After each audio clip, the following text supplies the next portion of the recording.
So today's video, we're going to continue the theme on the most common cooking and kitchen questions that we get asked in the program. The first question I'm going to address is, what is GMO and what does it stand for? GMO stands for genetically modified organism. It is a food crop that has been genetically modified for it to become more pest resistant, drought resistant, and yield more of a yield. There's also some debate out there that a GMO modified crop will also produce more of that crop. So the debate out there is whether a GMO product is healthy for you and whether it is healthy for the environment. If you're concerned about trying not to buy a GMO modified product, what you want to do is you want to look for a product that will list non-GMO. The next question that we're going to address is, what is the difference between coconut milk and cream of coconut? Coconut milk is essentially shredded coconut and water combined and blended really smooth. And it's an excellent liquid to add into things like smoothies, soups, or if you want to just drink it straight out of the packaging. Cream of coconut, on the other hand, is a little bit different. It is essentially the purest form of a coconut. It's a lot thicker in the nature of the liquid.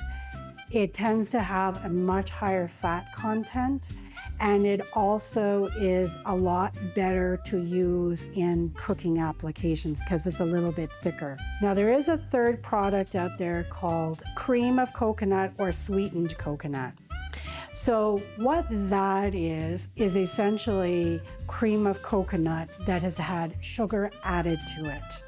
Now, there is a bit of debate out there of using cream of coconut to substitute of coconut milk.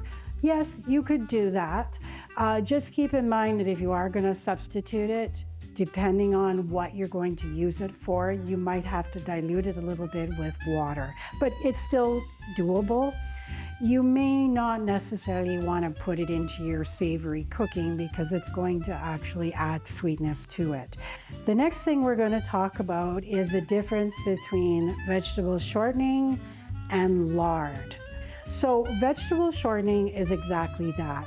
It is shortening that has been made with hydrogenated vegetable oils from cottonseed or soybean. Hydrogenation is essentially the process of adding hydrogen to a fat, and it does change the molecular structure of it. And there is some debate out there that, maybe that's not very healthy to put in your body.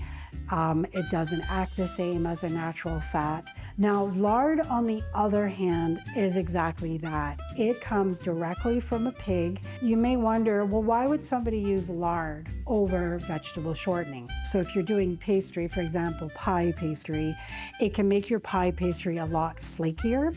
There's more fat in the lard that allows more flakiness in your end product. It also has a really high smoke point. So a lot of people like to use lard when they're making deep fried items at home. So French fries, donuts, that kind of thing.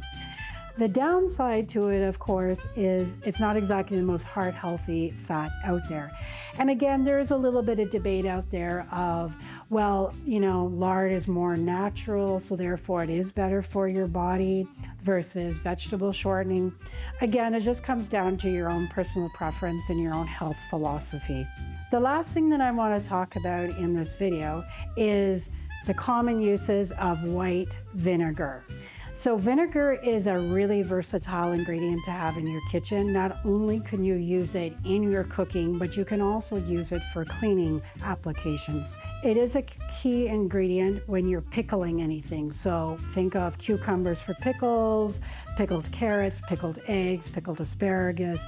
Vinegar is the main ingredient in that. It also is a main ingredient in marinades, adding to your meat before you cook it. It could be used in a salad dressing, so things like that. It also can be used as a quick substitute for buttermilk. When somebody is making pancakes, sometimes they have to use buttermilk in the pancake recipe. Take a little bit of milk, add a little bit of vinegar to it, and what it will do is it will sour the milk a little bit, and then you can use that as your liquid. When it comes to cleaning, you can use it to descale appliances. So for example, your coffee maker at home, your tea kettle. And again, just to emphasize, it is the white vinegar. It's not the apple cider vinegar. It's none of the balsamic vinegar. It's your common white household vinegar that you can use for all of these applications. Well, that is all the time that we have today. Thank you so much for spending your time with me, and enjoy your day.